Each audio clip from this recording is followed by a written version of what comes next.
আল্লাহ নবী বলেন ঘুমাবার সময় কোনো মানুষ যদি ঘুমাবার সময় ডান কাতে ঘুমায়া শুইয়া, রাসূল যা বলেছেন আমি তা বলবো, সে ডান কাতে শুইয়া যদি এই বাক্যটা 3 বার পড়ে, আমি আব্দুল্লাহ ইবনে আব্বাস, আমি আব্দুল্লাহ কথা দিলাম সে জীবনে কখনো কোনোদিন খাদেমের মোহতাজ হবে না, সে প্যারালাইসিসে বিছানায় পড়ে যাবে না, সে জীবনে অ্যাক্সিডেন্টে পা ভেঙে শুয়ে থাকবে না, যে তাকে আর উঠানোর মতো মানুষ লাগে এমনটি হবে না। আল্লাহর নবী বলেন, বুখারী ও মুসলিম, কোন মানুষ যদি এই দোয়াটা ঘুমাবার সময় পড়ে, তার ঋণ যদি পাহাড় বরাবর হয়, তার ঋণ যদি জমিন থেকে আসমান হয়, আল্লাহ তাআলা পরিশোধের জিম্মাদার।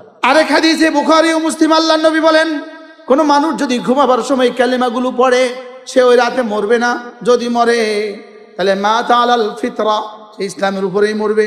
ঘুমাবার সময় একটা কালেমা 3 বার পড়ে, একটা কালেমা 3 বার পড়ে, আল্লাহর নবী বলেন আল্লাহ তাআলা তার গুনাহগুলোকে মাফ করে দিবে। সারা পৃথিবীর শুরু দিন থেকে আজ পর্যন্ত, আজ থেকে পৃথিবীর শেষ দিন পর্যন্ত বৃষ্টির ফোঁটার সংখ্যা যত, এত সংখ্যক গুনাহ যদি হয় সব মাফ। সারা দুনিয়া যত গাছ আছে, যত পাতা ছিল, যত পাতা আছে, যত পাতা আসবে, সমস্ত পাতার সংখ্যা বরাবর যদি গুনাহ হয় মাফ। সারা পৃথিবীতে যতগুলো বালি আছে, বালুকণা বড় বড় গুনাহ যদি হয় সব মাফ। বুখারী মুসলিম শিখাবো?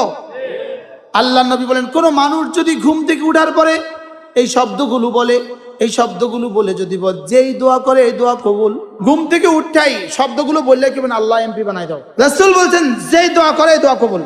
এরপরে আল্লাহ নবী বলেন, কোন মানুষ যদি সূর্য ওঠার আগে এই শব্দটা 100 বার পড়ে, আল্লাহ তাআলা তার গুনাহগুলোকে মুছে দিবে, যদিও সমুদ্রের ফেনা বরাবর হয়। যে সকালে পড়বে 100 বার, সন্ধ্যায় পড়বে 100 বার, রাসূল বলেন তার চেয়ে উত্তম নেকি নিয়ে হাশরের ময়দানে আর কেউ উঠবে না। আল্লাহ নবী বলেন, কেউ যদি এই কালেমাটা 7 বার পড়ে, 7 বার, রাসূল বলেন বানাল্লাহু লাহু বাইতান ফিল জান্নাহ, রব তার জন্য জান্নাতে একটা ঘর বানাবে। সারা পৃথিবীর যে বস্তুতে যে ক্ষতি রেখে দিয়েছেন